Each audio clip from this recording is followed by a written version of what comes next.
Vous avez l'impression que la vie est plus compliquée qu'elle ne devrait l'être? Beaucoup de nos problèmes ne viennent pas de l'extérieur, mais de notre manière d'y réagir. Le stoïcisme, cette philosophie ancienne mais toujours d'actualité, nous enseigne que le calme intérieur commence par des habitudes simples mais puissantes. En apprenant à dompter nos émotions et à orienter nos pensées, nous pouvons transformer notre quotidien. Ce n'est pas une magie, c'est une discipline. Dans cette vidéo, vous allez découvrir 10 habitudes stoïciennes capables de résoudre 95% de vos problèmes. Ce sont des pratiques concrètes, à la portée de tous, qui changent la manière dont on affronte les défis.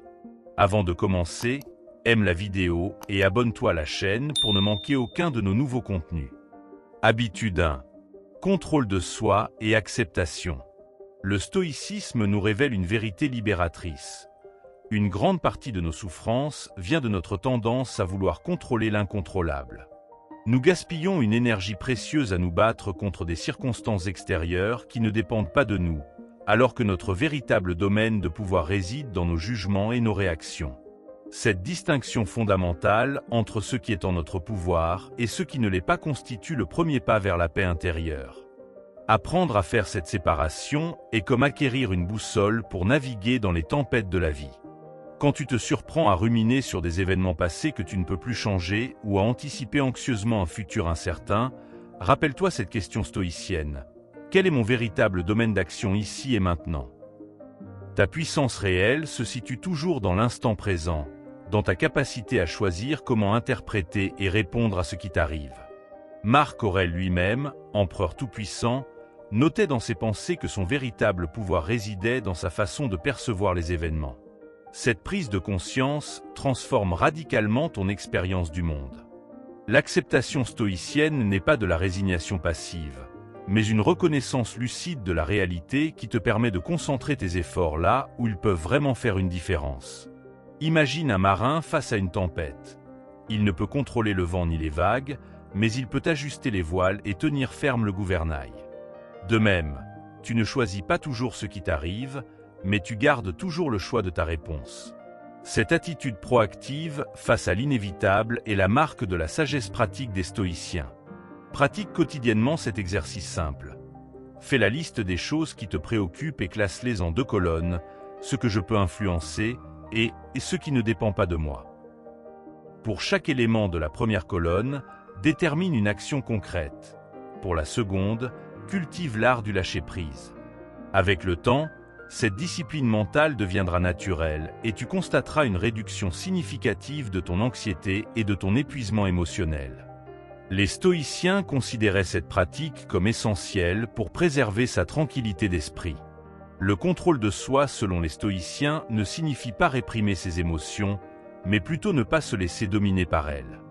Quand une émotion forte surgit, au lieu de la nier ou de t'identifier complètement, observe-la avec distance comme un phénomène naturel qui traverse ton paysage intérieur. Cette capacité à être conscient de tes états émotionnels, sans en être l'esclave, est une forme supérieure de liberté. Épictète enseignait que nous ne sommes pas troublés par les événements eux-mêmes, mais par l'opinion que nous en avons.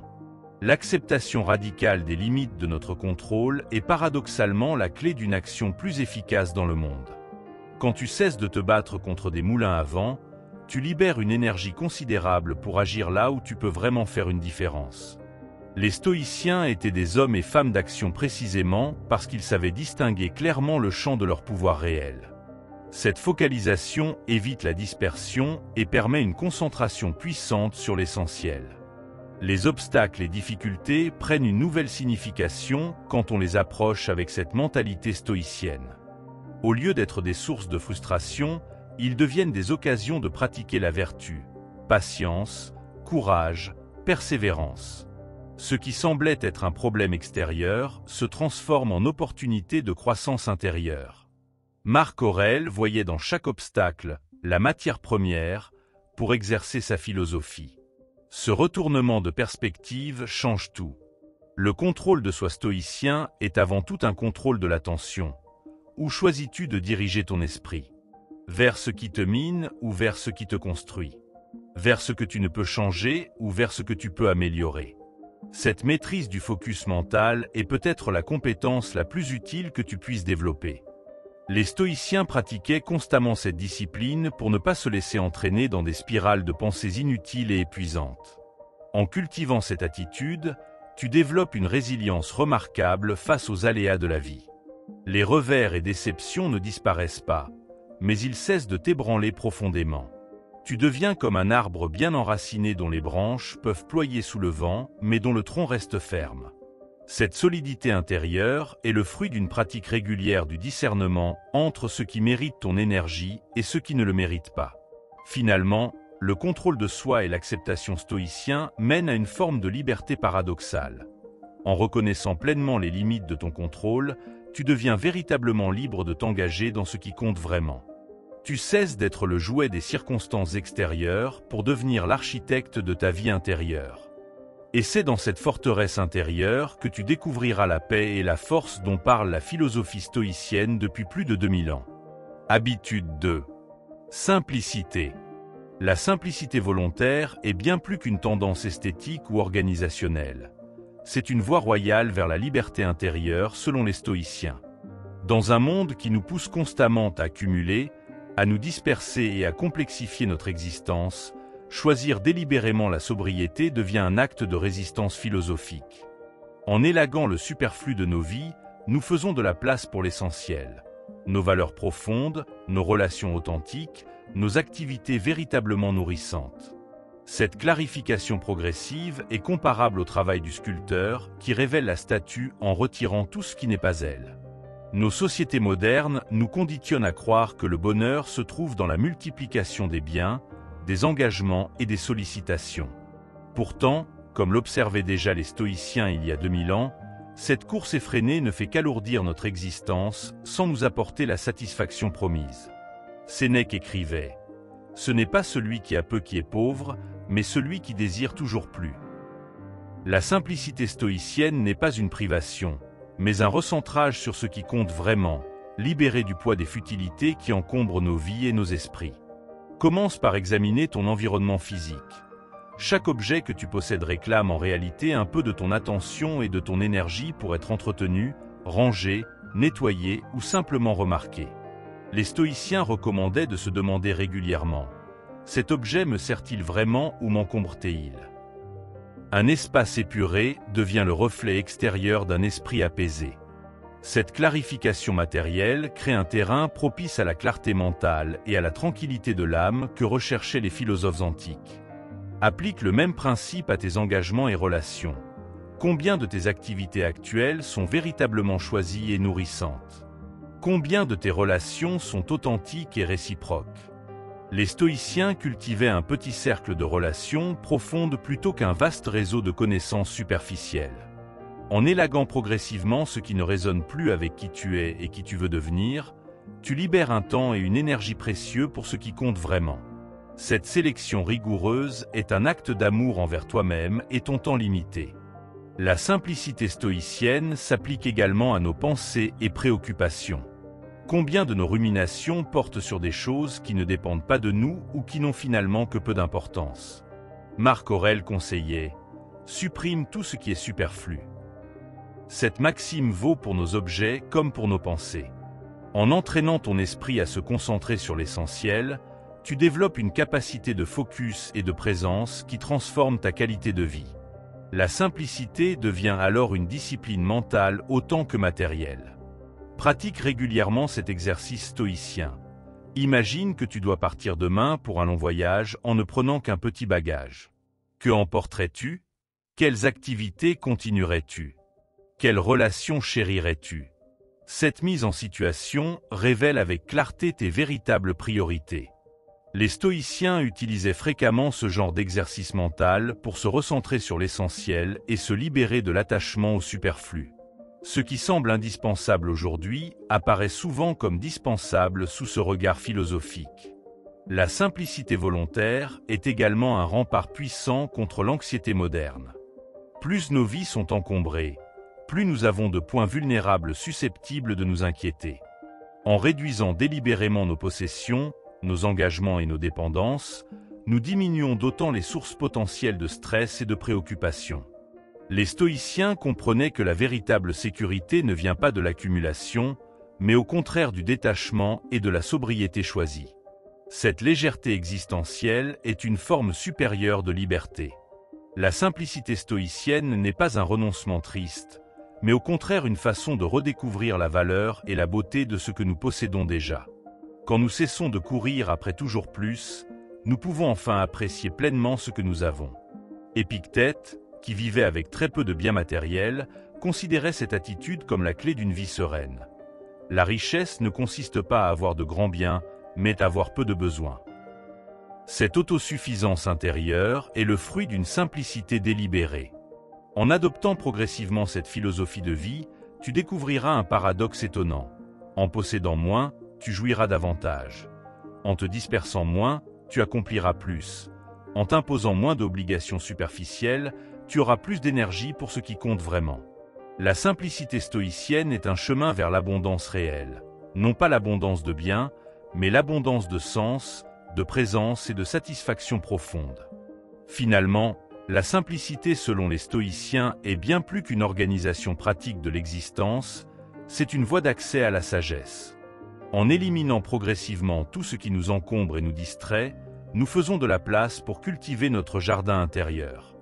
Comme le notait Sénèque, jusqu'à ce que nous ayons commencé à nous passer de quelque chose, nous ne savons pas à quel point c'est inutile.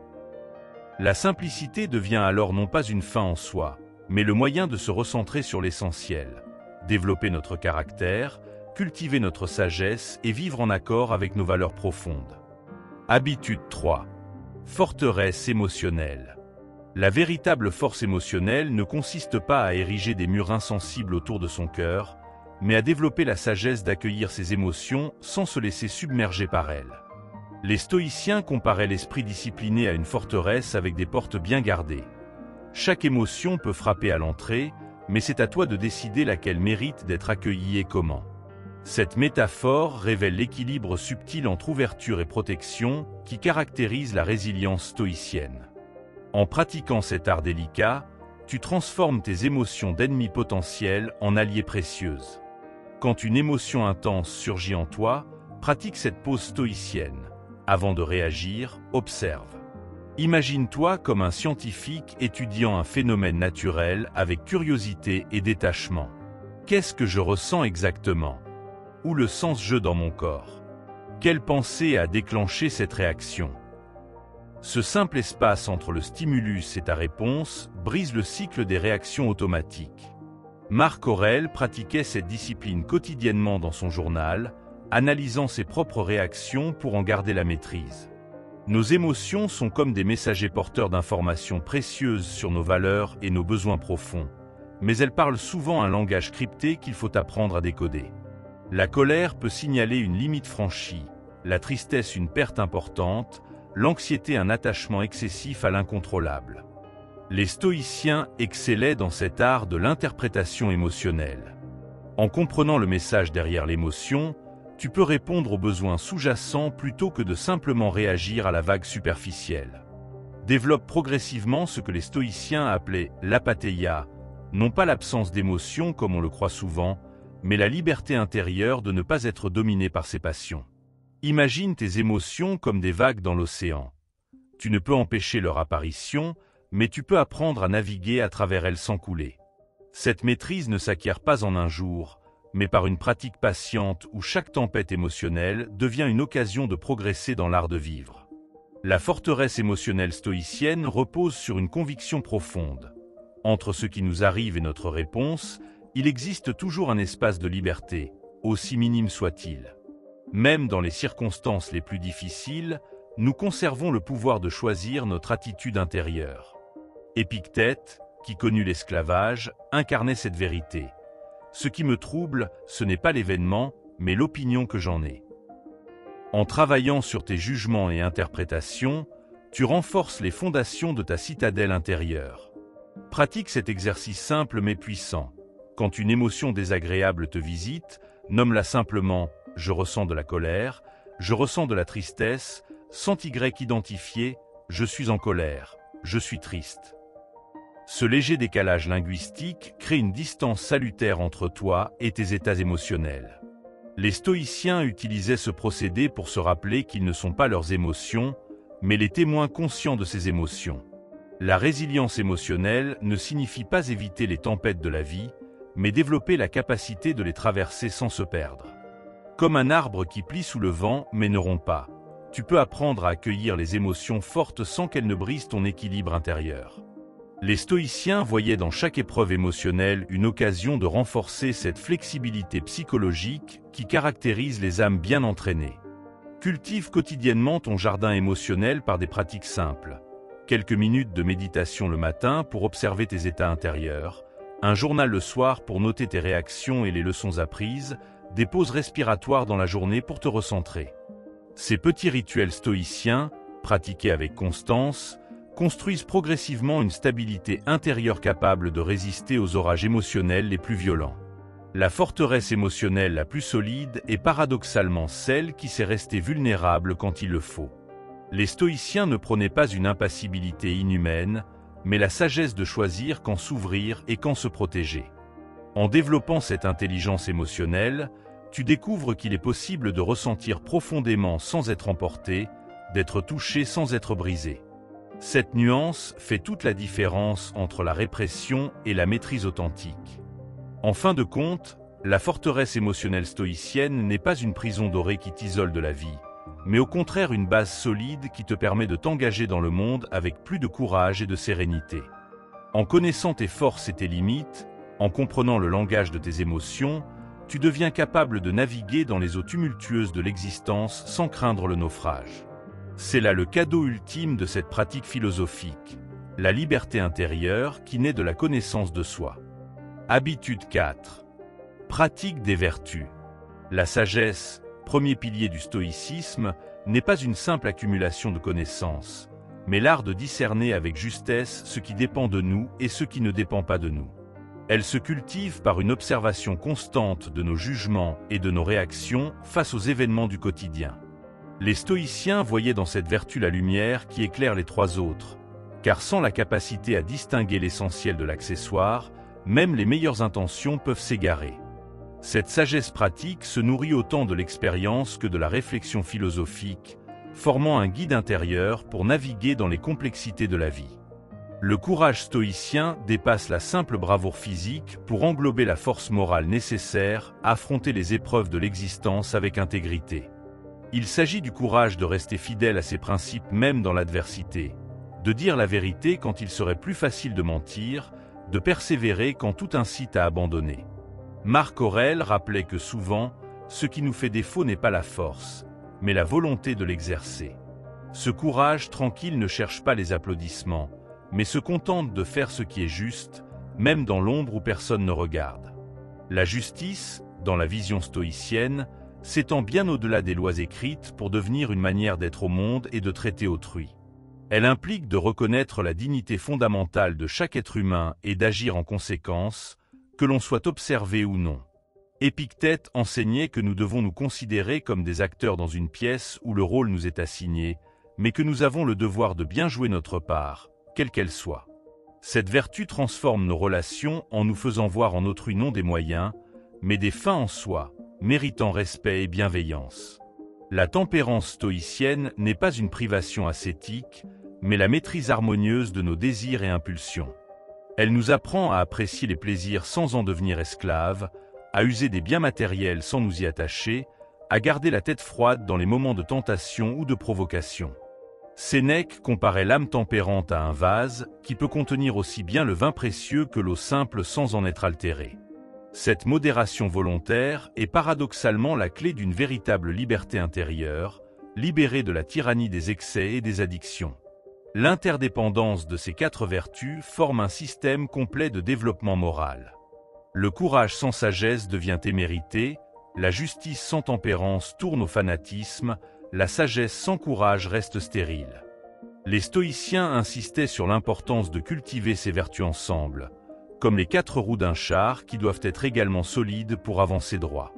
Cet équilibre délicat fait toute la profondeur et la pertinence pratique de l'éthique stoïcienne, capable de guider nos choix dans les situations les plus complexes de la vie moderne.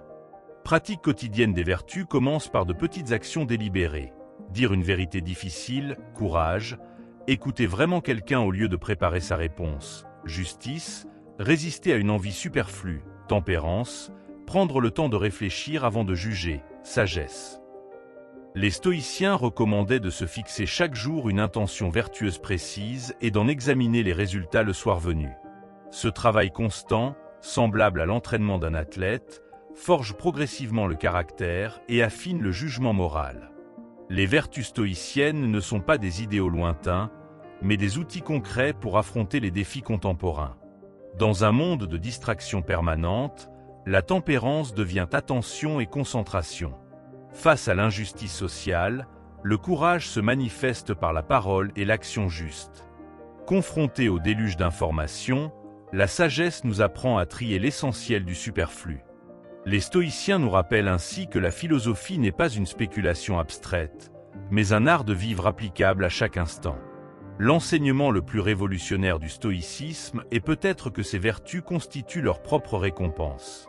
Contrairement aux biens extérieurs qui peuvent nous être arrachés, la sagesse, le courage, la justice et la tempérance une fois acquises deviennent des possessions inaliénables. Épictète, l'esclave devenu philosophe, incarnait cette vérité. Ces vertus étaient les seules richesses que personne ne pouvait lui prendre. Cette réalisation transforme radicalement notre quête de bonheur en la recentrant sur ce qui dépend entièrement de nous.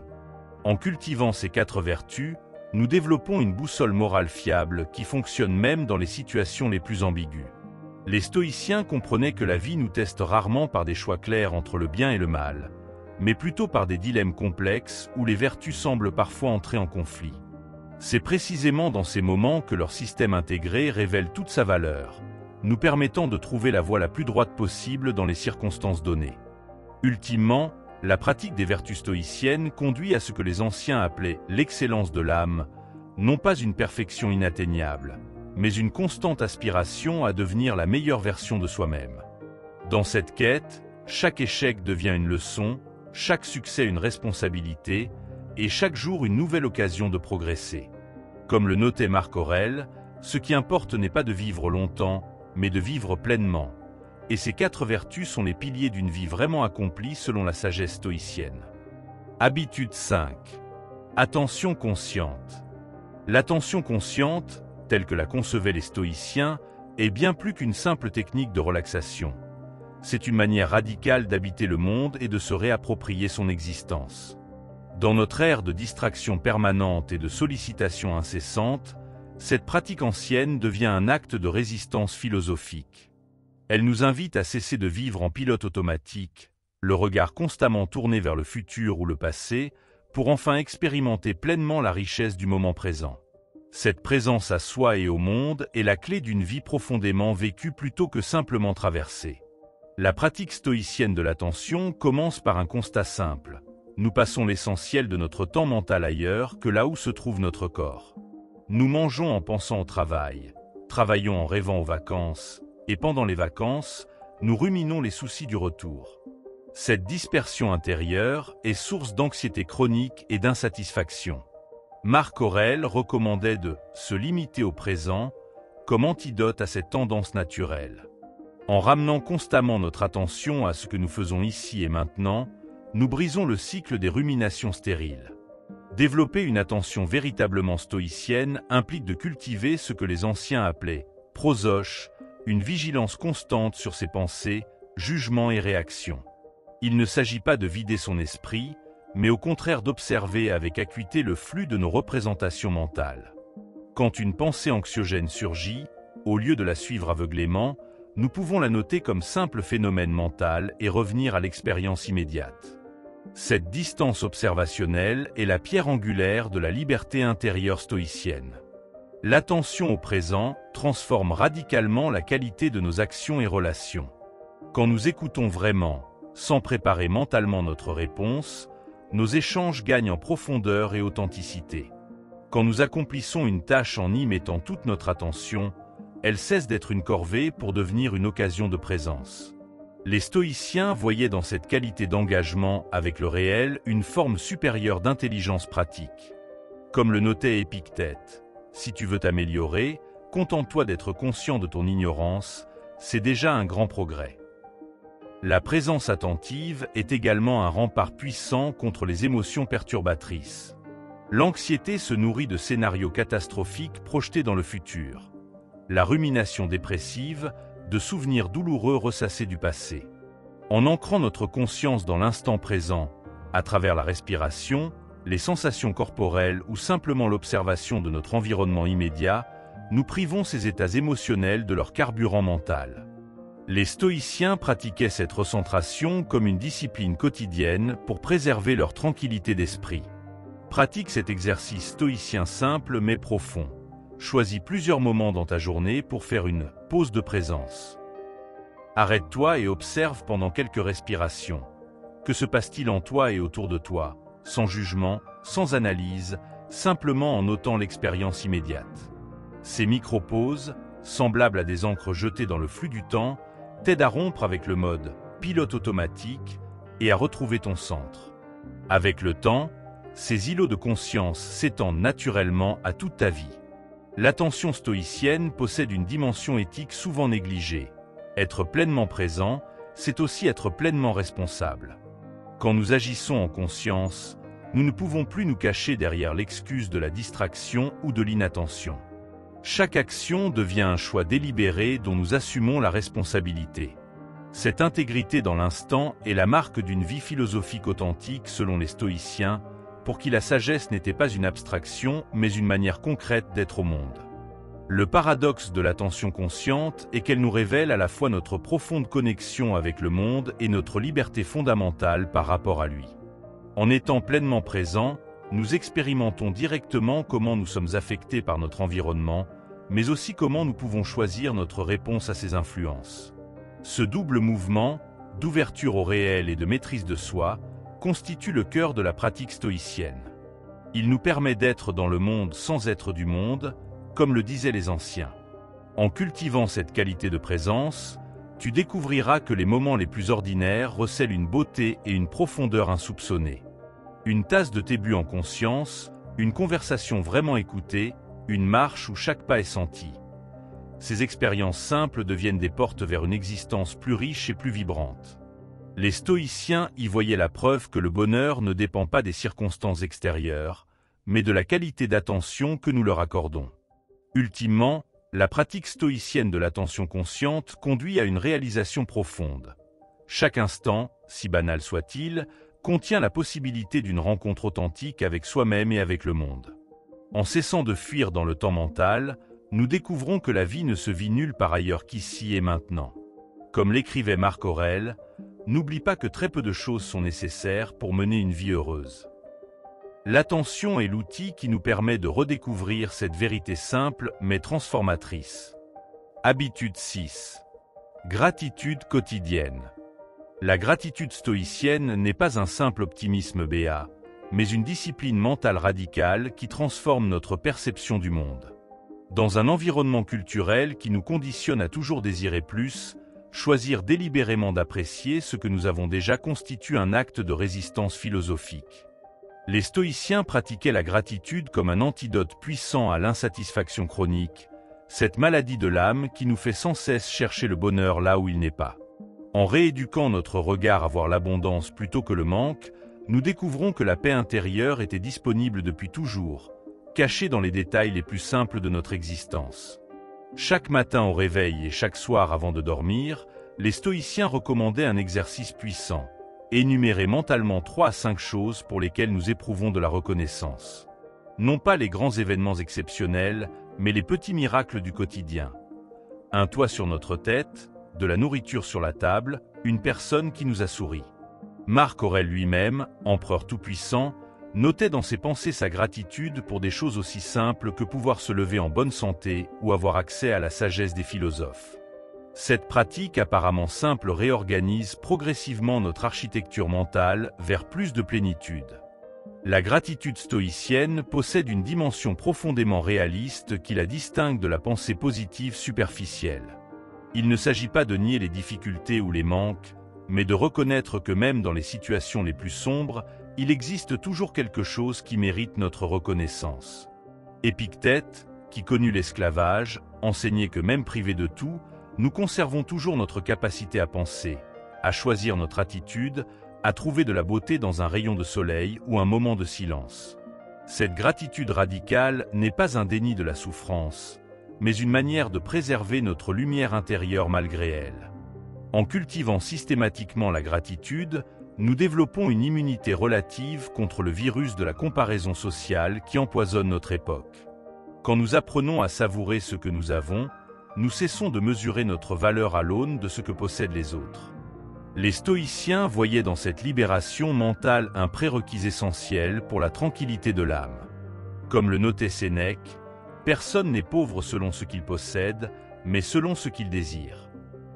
La gratitude transforme notre rapport au désir lui-même, nous permettant de distinguer les besoins réels des envies artificielles. La pratique stoïcienne de la gratitude s'étend naturellement aux relations humaines.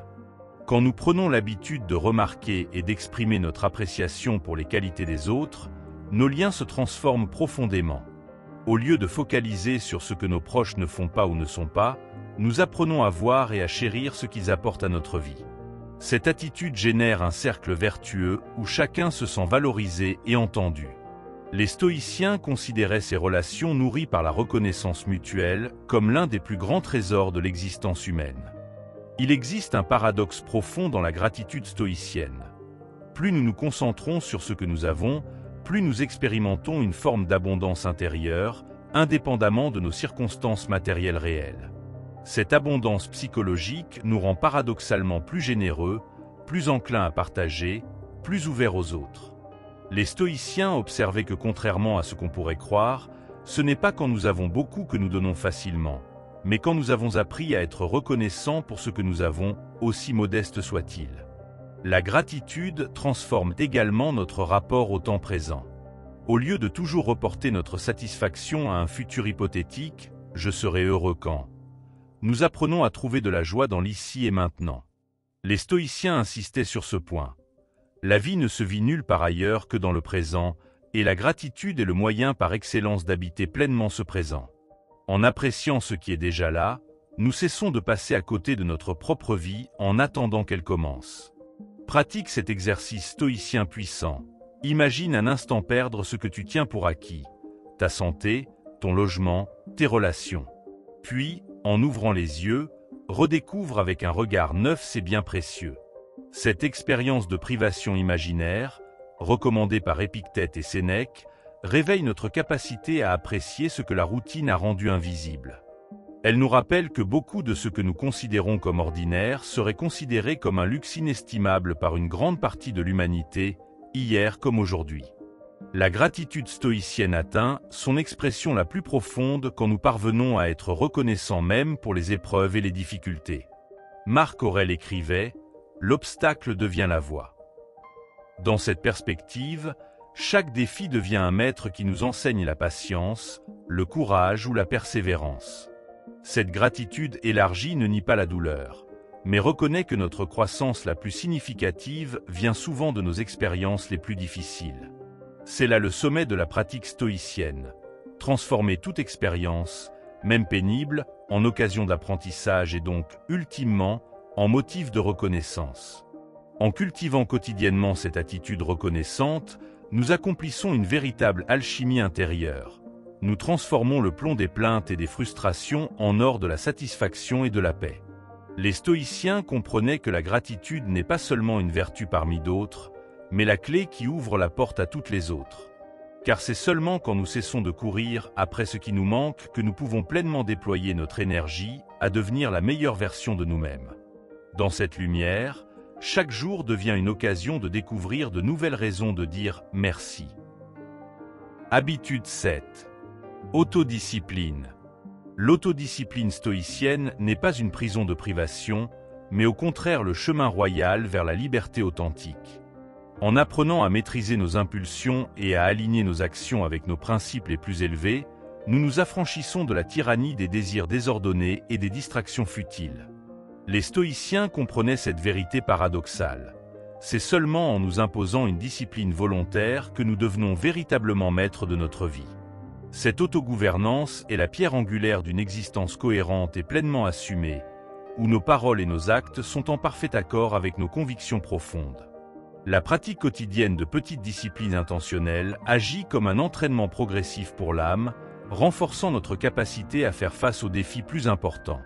Marc Aurèle insistait sur l'importance de commencer chaque journée par la préparation mentale aux obstacles à venir et de la conclure par un examen rigoureux de ses actions. Ces rituels simples mais puissants créent une structure intérieure qui nous permet de rester centrés même dans le chaos extérieur. L'autodiscipline stoïcienne n'est pas une fin en soi, mais le moyen de développer la force de caractère nécessaire pour vivre selon nos valeurs, quelles que soient les circonstances. L'autodiscipline véritable selon les stoïciens ne consiste pas à se punir ou à se priver sans raison, mais à faire des choix délibérés en pleine conscience de leurs conséquences. Quand nous résistons à une envie passagère, ce n'est pas par ascétisme rigide, mais parce que nous voyons clairement comment céder nous éloignerait de nos objectifs à long terme. Sénèque écrivait « Il faut se demander chaque jour, qu'ai-je vaincu en moi aujourd'hui ?» Cette vision de l'autodiscipline comme victoire sur soi-même plutôt que comme privation transforme complètement notre rapport à l'effort et à la persévérance. L'une des pratiques autodisciplinaires les plus puissantes des stoïciens était l'exercice de la préméditation des difficultés, se préparer mentalement à affronter les tentations et obstacles avant qu'ils ne se présentent. En anticipant les situations où notre discipline pourrait être mise à l'épreuve, nous programmons en quelque sorte nos réponses à l'avance, augmentant considérablement nos chances de rester fidèles à nos principes. Cette préparation mentale, semblable à l'entraînement d'un athlète avant une compétition, nous donne l'avantage décisif lorsque nous sommes confrontés aux choix difficiles de la vie réelle. L'autodiscipline stoïcienne trouve son expression la plus noble dans la constance d'action. Cette capacité à persévérer dans nos engagements même lorsque l'enthousiasme initial s'est estompé. Les stoïciens comprenaient que le véritable caractère se révèle non pas dans les grands élans momentanés, mais dans la fidélité quotidienne à nos engagements, aussi petits soient-ils. Comme le notait Épictète, « Ne cherche pas à ce que les événements arrivent comme tu le veux, mais veuille que les événements arrivent comme ils arrivent, et tu seras heureux. » Cette acceptation active est le fruit d'une discipline intérieure profondément enracinée. La pratique de l'autodiscipline développe progressivement ce que les stoïciens appelaient l'apatheia, non pas l'absence d'émotion comme on le croit souvent, mais la liberté intérieure de ne pas être esclave de ses passions. En apprenant à différer la satisfaction de nos désirs, à endurer l'inconfort lorsque nécessaire, et à maintenir le cap malgré les distractions, nous cultivons une force d'âme qui nous rend imperméables aux caprices de la fortune. Cette maîtrise de soi est la condition sine qua non pour atteindre la tranquillité stoïcienne, cette paix intérieure que rien ne peut troubler. L'autodiscipline stoïcienne est avant tout une discipline de l'attention, la capacité à diriger et maintenir notre focus sur ce qui compte vraiment. Dans un monde de sollicitations constantes et de distractions numériques, cette capacité à se concentrer profondément devient une compétence rare et précieuse. Les stoïciens pratiquaient la concentration sur une seule tâche à la fois, la méditation matinale, et l'examen introspectif du soir comme moyen d'entraîner ce muscle mental. Cette discipline attentionnelle est la clé pour une vie productive et profondément satisfaisante. Le paradoxe ultime de l'autodiscipline stoïcienne est qu'elle nous libère précisément en nous limitant. En choisissant délibérément de nous restreindre dans certains domaines, les plaisirs excessifs, les distractions futiles, les dépenses impulsives, nous gagnons une immense liberté dans d'autres, la maîtrise de notre temps, la poursuite de nos véritables passions, le développement de notre potentiel. Comme le remarquait Sénèque, aucun vent n'est favorable pour celui qui ne sait où il va. L'autodiscipline est ce qui nous permet de fixer notre cap et de nous y tenir malgré les vents contraires. En fin de compte, l'autodiscipline stoïcienne n'a qu'un seul but, nous rendre capables de vivre en accord avec notre nature rationnelle et sociale, telle que la concevaient les philosophes antiques. Elle n'est pas une fin en soi, mais le moyen de devenir la meilleure version de nous-mêmes, pour notre propre bien et pour celui de la communauté humaine dont nous faisons partie. Comme l'écrivait Marc Aurèle, « Ne vis pas comme si tu devais vivre 1000 ans. Le destin est suspendu au-dessus de ta tête. Tant que tu vis, tant que c'est possible, sois vertueux. » Cette urgence tranquille est le cœur battant de la discipline stoïcienne. Habitude 8. Résilience active. La résilience stoïcienne est bien plus qu'une simple capacité à endurer. c'est un art transformatif qui change les obstacles en tremplin. Les stoïciens voyaient dans chaque défi une matière première précieuse pour forger leur caractère, une occasion déguisée de pratiquer les vertus qu'ils chérissaient. Marc Aurèle lui-même, confronté au tumulte de l'Empire romain, écrivait « L'obstacle devient la voie ». Cette perspective révolutionnaire ne nie pas la difficulté des épreuves, mais en révèle le potentiel caché. Chaque adversité contient en germe une qualité à développer, qu'il s'agisse de patience, de courage ou de persévérance. La véritable résilience commence par un examen lucide de ce qui dépend réellement de nous dans chaque situation difficile. Plutôt que de gaspiller notre énergie à maudire le sort ou à imaginer des « si seulement », les stoïciens nous enseignent à concentrer nos efforts sur notre zone de contrôle, nos jugements, nos attitudes et nos réponses. Épictète, qui connut l'esclavage avant de devenir philosophe, insistait « Ce qui trouble les hommes, ce ne sont pas les choses, mais les opinions qu'ils en ont. » En travaillant à changer notre regard sur les épreuves plutôt qu'à changer les épreuves elles-mêmes, nous découvrons une liberté intérieure inaltérable. La flexibilité mentale stoïcienne est l'antidote à la rigidité qui nous rend vulnérables au choc de l'existence. Elle consiste à développer la capacité de reconsidérer nos plans, de modifier nos attentes et d'inventer de nouvelles solutions lorsque les circonstances l'exigent. Les stoïciens comparaient cette qualité au roseau qui plie sous la tempête mais ne rompt pas, contrairement aux chênes rigides. Pratiquer cette flexibilité signifie accepter que la vie ne suit jamais exactement le scénario que nous avions imaginé et qu'il faut parfois emprunter des chemins détournés pour atteindre nos buts essentiels. Le soutien social, souvent négligé dans les discussions sur le stoïcisme, joue pourtant un rôle crucial dans la résilience active. Les stoïciens entretenaient des relations profondes avec des compagnons de route philosophiques qui pouvaient les conseiller, les soutenir et les ramener à la raison lorsque nécessaire. Sénèque écrivait régulièrement à son ami Lucilius pour l'aider à traverser les épreuves de la vie. Ces liens authentiques, fondés sur des valeurs communes plutôt que sur des intérêts superficiels, constituent un filet de sécurité psychologique et morale lorsque nous traversons des périodes difficiles. La pratique de la préméditation des mots, promeditatio malorum, est un outil stoïcien puissant pour renforcer notre résilience. Il s'agit d'imaginer rationnellement les pires scénarios possibles afin de nous y préparer mentalement et émotionnellement. Contrairement à l'anxiété qui anticipe de manière irrationnelle, cet exercice nous permet de réaliser que nous pourrions faire face même aux situations les plus redoutées.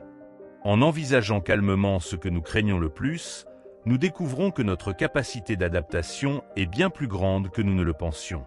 Les rituels quotidiens d'examen et de réflexion sont les pierres angulaires d'une résilience durable. Le matin, les stoïciens se préparaient mentalement aux défis à venir. Le soir, ils examinaient leurs réactions aux événements de la journée. Cette pratique régulière crée une structure intérieure qui permet de traverser les tempêtes sans perdre le cap. Marc Aurèle conservait ainsi son journal personnel, où il notait ses réflexions et ses rappels philosophiques. Un exercice qui lui permit de diriger l'Empire romain dans des périodes particulièrement troublées tout en préservant son intégrité morale. La résilience stoïcienne culmine dans la capacité à trouver un sens aux épreuves que nous traversons. Viktor Frankl, psychologue influencé par le stoïcisme, montra dans les camps de concentration que ceux qui parvenaient à donner un sens à leur souffrance avaient bien plus de chances de survivre. Les stoïciens pratiquaient cette alchimie du sens bien avant lui. Chaque difficulté était l'occasion de développer une vertu, de tester sa philosophie ou de servir d'exemple aux autres.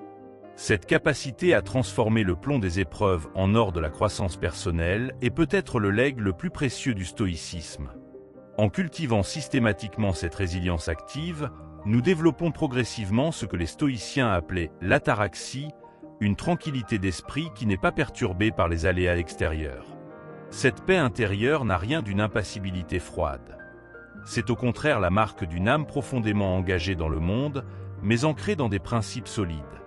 Comme l'écrivait Épictète, ce n'est pas ce qui arrive qui trouble les hommes, mais l'opinion qu'ils en ont. En changeant notre manière d'interpréter et de répondre aux défis, nous changeons complètement notre expérience de la vie. La résilience stoïcienne est finalement un acte de confiance dans la nature même de l'existence. Les stoïciens croyaient que tout dans l'univers était interconnecté et suivait une raison profonde, même si elle nous échappait souvent. Cette conviction leur permettait d'accueillir les revers non comme des injustices absurdes, mais comme des éléments nécessaires d'un tableau plus vaste. Dans cette perspective, chaque épreuve devient une note dans la grande symphonie de la vie, parfois dissonante prise isolément, mais contribuant à la beauté de l'ensemble. Cette foi rationnelle dans l'ordre cosmique est le fondement ultime de la résilience stoïcienne. La résilience stoïcienne s'enracine dans une vérité simple. Ce ne sont pas les événements qui nous affectent, mais le sens que nous leur donnons. En réinterprétant chaque défi comme une opportunité de croissance, nous transformons l'adversité en allié. Les stoïciens pratiquaient cet art du recadrage mental pour trouver dans les obstacles même les ressources nécessaires à leur dépassement. Cette alchimie cognitive convertit les pierres d'achoppement en marche vers notre élévation. La flexibilité mentale stoïcienne ressemble à l'art du bambou, plier sans rompre pour mieux se redresser. Quand la vie nous assaille de tempêtes, cette agilité psychique permet de danser avec les circonstances plutôt que de leur résister vainement. Les stoïciens cultivaient cette capacité d'adaptation en variant volontairement leur routine et en s'exerçant à sortir de leur zone de confort. Ainsi préparé, l'esprit trouve toujours des issues là où d'autres ne voient que des impasses. Le soutien social des stoïciens formait une véritable forteresse morale contre les coups du sort. Ils s'entouraient de compagnons philosophiques capables de les ramener à la raison quand l'émotion les emportait. Dans nos vies modernes, identifier ces alliés de résilience, ceux qui nous élèvent sans nous flatter, est crucial. Une parole juste au bon moment peut être la rampe qui nous empêche de sombrer dans l'abîme du découragement. La préméditation des difficultés agit comme un vaccin existentiel. En s'exerçant mentalement à affronter les pires scénarios, les stoïciens développaient une immunité psychologique. Cette pratique ne nourrit pas la peur, mais au contraire révèle nos ressources insoupçonnées.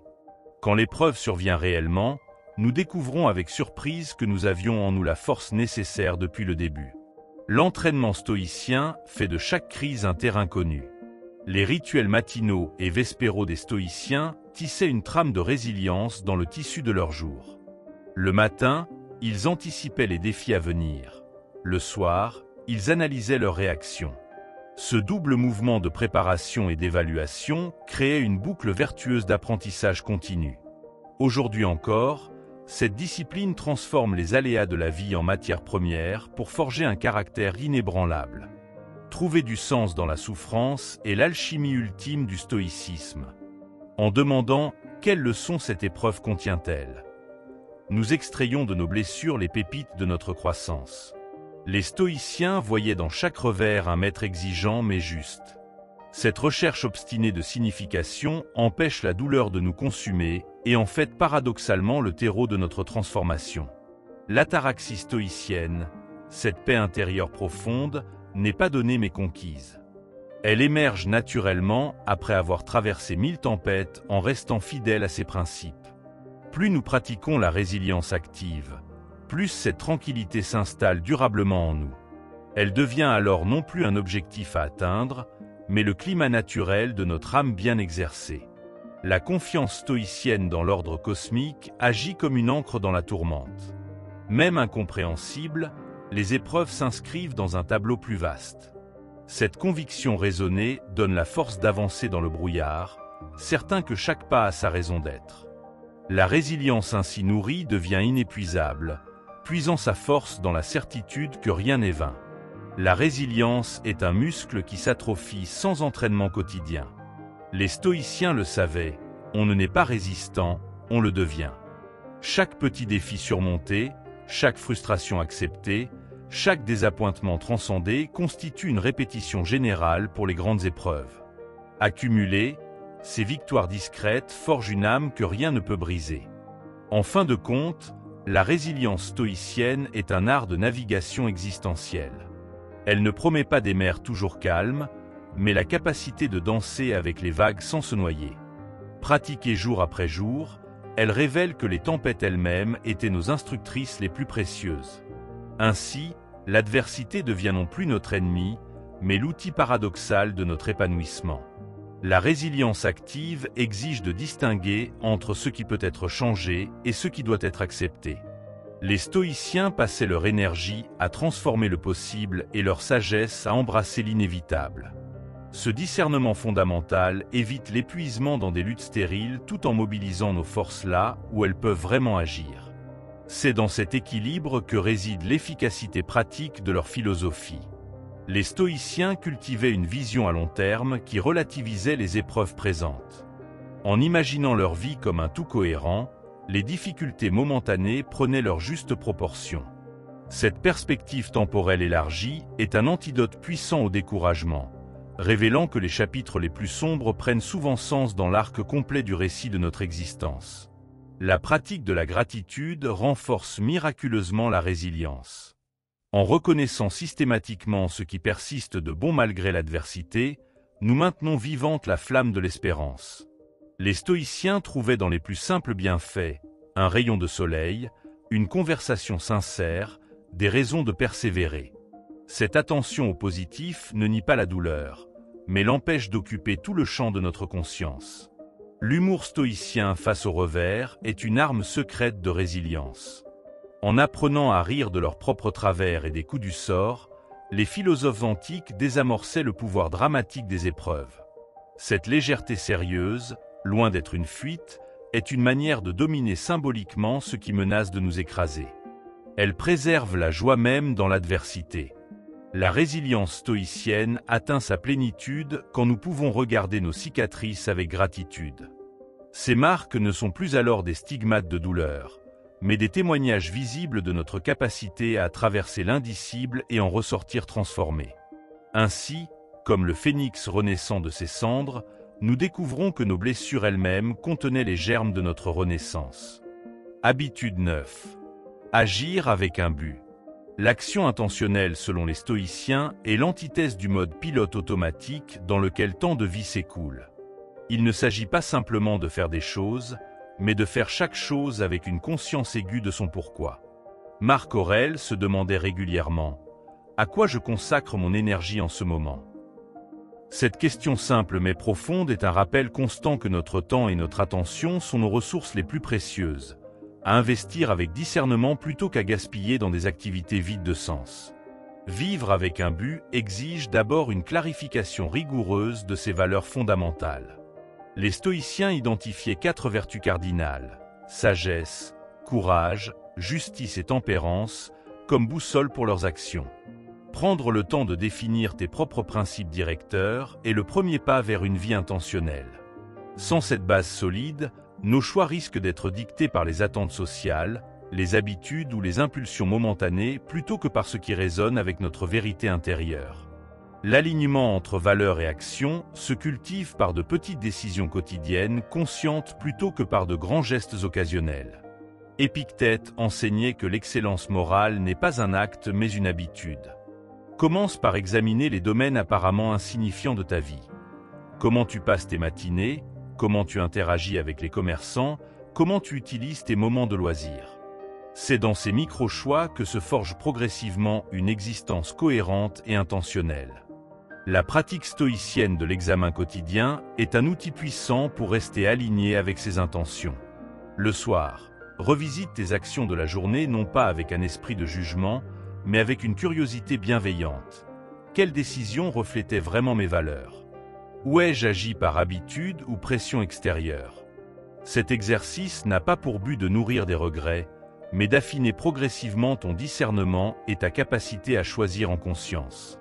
L'action intentionnelle transforme les obligations en choix délibérés. Au lieu de subir ta journée comme une série de contraintes, demande-toi pour chaque activité: en quoi cela sert-il mon but plus large? Même les tâches les plus banales prennent un nouveau sens lorsqu'elles sont reliées à une intention plus vaste. Les stoïciens trouvaient ainsi de la dignité dans les actions les plus simples, car chacune devenait l'expression de leurs principes. Lorsque tu te trouves à un carrefour de décision, utilise ce test stoïcien simple. Est-ce que cette action me rapproche de la personne que je veux être? Cette question agit comme un filtre précieux pour éliminer les options qui pourraient sembler attrayantes, mais qui finalement nous éloignent de nos aspirations profondes. Vivre avec intention, c'est faire de chaque choix un vote pour le genre de vie que nous voulons créer. La clarté d'intention protège contre la dispersion énergétique. Dans un monde de sollicitations constantes, savoir dire non devient aussi important que savoir dire oui. Les stoïciens pratiquaient régulièrement l'art de la sélection rigoureuse, refusant de diluer leur énergie dans trop de directions. En concentrant tes efforts sur quelques priorités alignées avec tes valeurs, tu découvres une puissance d'action insoupçonnée. L'action intentionnelle cultive la satisfaction profonde qui vient du sentiment d'intégrité. Quand tes actes reflètent tes paroles et tes principes, tu expérimentes une harmonie intérieure que les succès externes ne peuvent offrir. Sénèque écrivait « Lorsque tu ne sais pas vers quelle porte tu navigues, aucun vent n'est favorable. » Vivre avec un but, c'est précisément savoir vers quel port on se dirige, ce qui permet de naviguer à travers les tempêtes sans perdre sa route. En fin de compte, l'action intentionnelle selon les stoïciens n'est pas une quête de perfection, mais un engagement constant envers la croissance. Certains jours, l'alignement sera presque naturel. D'autres, il demandera un effort conscient. L'important n'est pas d'atteindre une cohérence parfaite, mais de maintenir cette orientation fondamentale vers une vie réfléchie et délibérée. Comme le notait Marc Aurèle, ne vis pas comme si tu devais vivre 1000 ans. Le destin est suspendu au-dessus de ta tête. Tant que tu vis, tant que c'est possible, sois vertueux. La vie intentionnelle est une pratique plutôt qu'un état à atteindre. Chaque moment offre une nouvelle occasion de choisir en conscience, de revenir à l'essentiel après s'être égaré, de réaffirmer ses valeurs par des actes concrets. Les stoïciens nous rappellent que c'est dans cet engagement quotidien que réside la véritable liberté. Non pas la liberté de faire tout ce que nous voulons, mais la liberté profonde de vivre comme nous l'avons délibérément choisi. L'action intentionnelle commence par un silence intérieur. Cette pause stoïcienne entre le stimulus et la réponse. Dans cet espace minuscule réside toute notre liberté. Le choix conscient d'agir selon nos principes plutôt que de réagir par habitude. Marc Aurèle pratiquait cette suspension du jugement pour éviter les décisions impulsives. Plus nous élargissons ce moment de grâce, plus nos actions gagnent en justesse et en puissance transformatrice. Cette discipline du délai volontaire est le premier pas vers une existence véritablement maîtrisée. Nos routines quotidiennes deviennent sacrées quand nous les accomplissons avec une intention claire. Un stoïcien ne boit pas son café machinalement, mais en pleine conscience de ce privilège éphémère. Il ne salue pas son voisin par convention sociale, mais par reconnaissance de leur humanité partagée. Ce sont ces micro-intentions, répétées 1000 fois, qui sculptent progressivement une vie de vertu. La grandeur réside dans les détails conscients, dans cette capacité à transformer les gestes apparemment insignifiants en actes porteurs de sens. L'intention sans action n'est que vaine spéculation, avertissaient les stoïciens. Épictète insistait, « Montre-moi ta philosophie par tes actes, pas par tes mots. » Une valeur ne devient réelle que lorsqu'elle s'incarne dans des choix concrets. Votre calendrier et votre compte bancaire révèlent vos véritables priorités bien plus que vos déclarations d'intention. L'alignement stoïcien exige cette honnêteté impitoyable envers soi-même, ce courage de regarder en face l'écart entre nos aspirations et nos comportements réels. Les obstacles deviennent des aiguillages quand nous maintenons une intention claire. Un stoïcien confronté à un échec ne demande pas « pourquoi moi ?», mais « comment cela m'orientait-il vers l'essentiel ?» Cette reframing transforme chaque revers en occasion de recentrage. Comme l'écrivait Marc Aurèle, « Là où l'obstacle se dresse, là aussi se trouve le chemin. » Votre intention devient la boussole en terrain chaotique, le fil d'Ariane qui vous guide à travers les labyrinthes de l'existence. Cette capacité à trouver la direction dans la difficulté est la marque d'une âme philosophiquement exercée. La tentation perd son pouvoir quand elle est confrontée à une intention supérieure. Sénèque conseillait de se préparer aux situations délicates en visualisant à l'avance sa réponse idéale. Si X se produit, je choisirai Y parce que... Cette préparation stoïcienne crée des autoroutes neuronales vertueuses.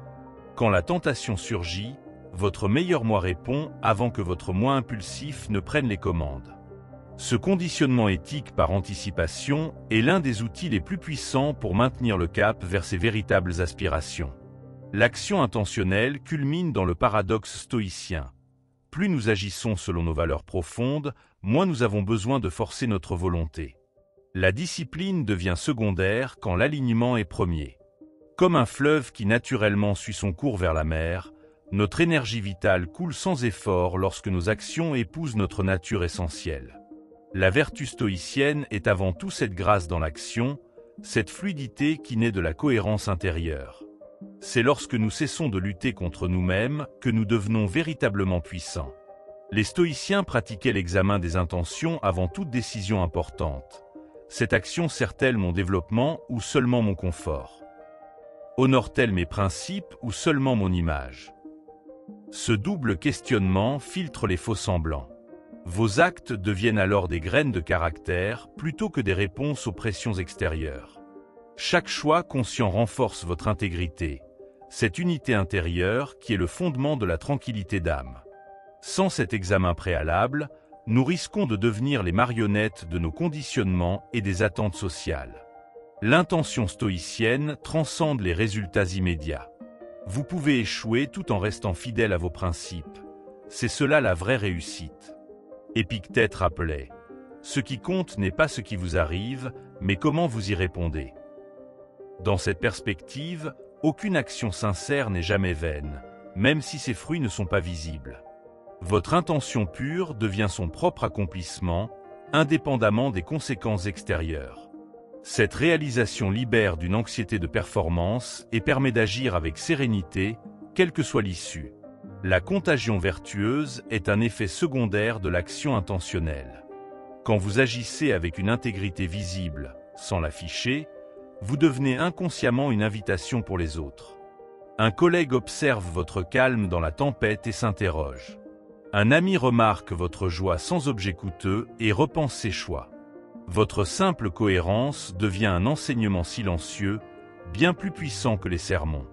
Les stoïciens comprenaient que l'exemple personnel est la forme la plus éloquente de philosophie, celle qui touche les cœurs sans avoir besoin de convaincre les esprits. L'ultime intention stoïcienne est de traiter chaque moment comme s'il contenait toute une vie.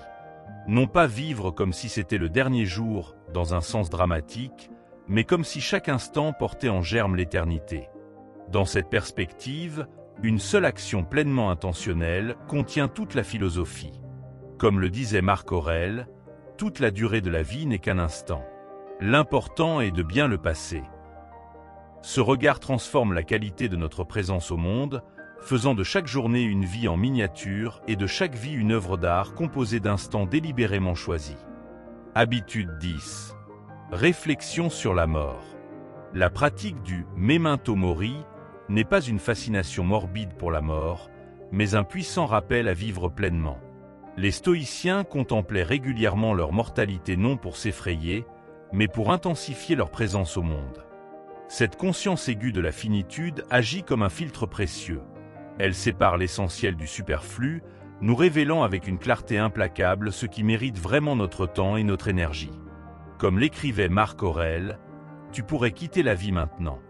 Que cela détermine ce que tu fais, dis et penses. » La mort est le grand égalisateur qui réduit toutes les vanités humaines à néant.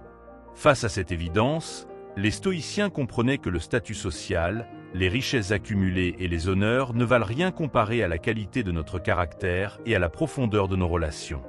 Sénèque conseillait « Imagine que c'est le dernier jour de ta vie.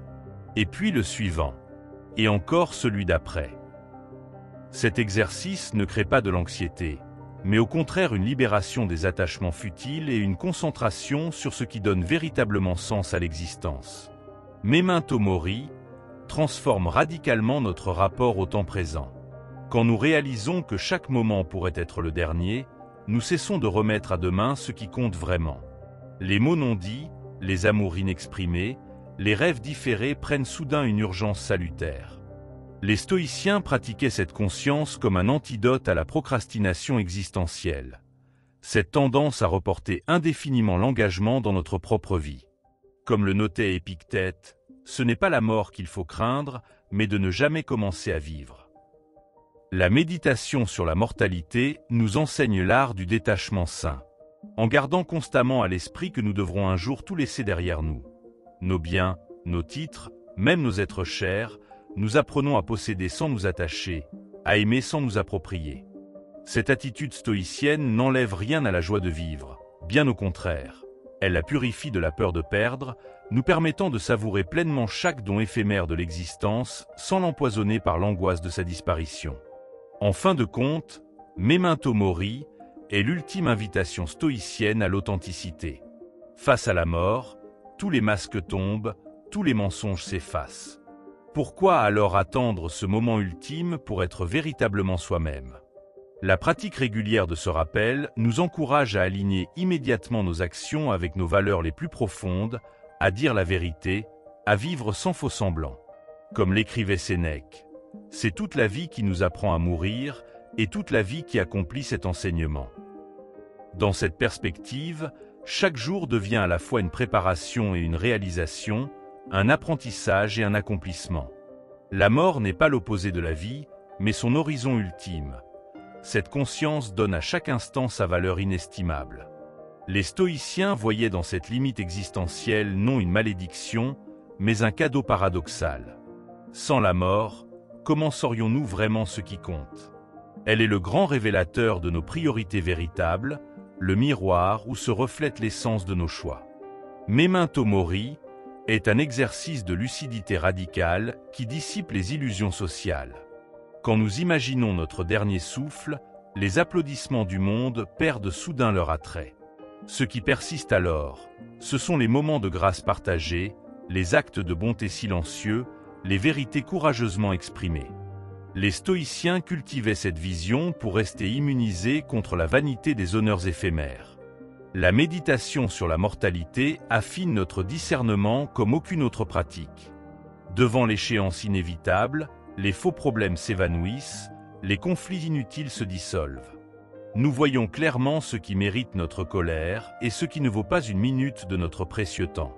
Marc Aurèle écrivait « Il est honteux que lorsque ton corps ne faiblit pas, ton âme abdique avant lui. » Chaque matin, les stoïciens se demandaient « Si c'était mon dernier jour, comment le vivrais-je » Cette question ne générait pas de panique, mais une concentration exceptionnelle sur l'essentiel. Les tâches triviales perdaient leur urgence artificielle, tandis que les relations vraies gagnaient en intensité. Ce rituel transformait le quotidien en chef-d'œuvre de présence. La peur de la mort s'évanouit quand nous réalisons qu'elle ne nous concerne pas vraiment. Épictète expliquait « Quand la mort est là, nous ne sommes plus. » Ce qui nous effraie, c'est l'idée de la mort, non son expérience réelle. En acceptant cette évidence, nous libérons une énergie considérable pour vivre au lieu de nous inquiéter de cesser de vivre. Les stoïciens pratiquaient la gratitude comme corollaire du « Memento Mori ». Savoir que chaque rencontre pourrait être la dernière transforme un simple café partagé en moment sacré. Cette intensité relationnelle est l'un des plus beaux héritages de la philosophie stoïcienne. Aimer comme si nous devions bientôt nous quitter, tout en vivant comme si nous devions rester éternellement. Notre époque repousse la mort dans les coulisses de l'existence, augmentant paradoxalement notre anxiété. Les stoïciens, au contraire, l'intégraient à leur vision quotidienne pour mieux savourer l'instant présent. En cessant de fuir cette réalité, nous découvrons qu'elle n'est pas notre ennemie, mais une sage conseillère qui nous murmure « Vis maintenant, vraiment, pleinement ». La mort donne son prix à l'impermanence. Un bouquet est plus beau parce que les fleurs faneront, un amour plus précieux parce qu'il n'est pas éternel. Les stoïciens comprenaient cette alchimie du temps limité qui transfigure toute expérience. Leur philosophie n'était pas un renoncement, mais une manière d'embrasser plus intensément la fragilité radieuse de l'existence. Memento Mori est finalement un exercice de liberté. En regardant la mort droit dans les yeux, nous cessons d'être esclaves des attentes sociales, des possessions matérielles, des peurs illusoires. Nous devenons capables de choisir en pleine conscience comment occuper nos jours comptés. Cette libération est le cadeau ultime de la pratique stoïcienne. Comme le disait Sénèque, ce n'est pas que nous ayons peu de temps, c'est que nous en perdons beaucoup. La méditation sur la mortalité ne réduit pas notre existence, elle l'étend en nous apprenant à remplir chaque moment de présence et de sens. Ainsi pratiquée, une vie brève peut contenir une éternité de plénitude.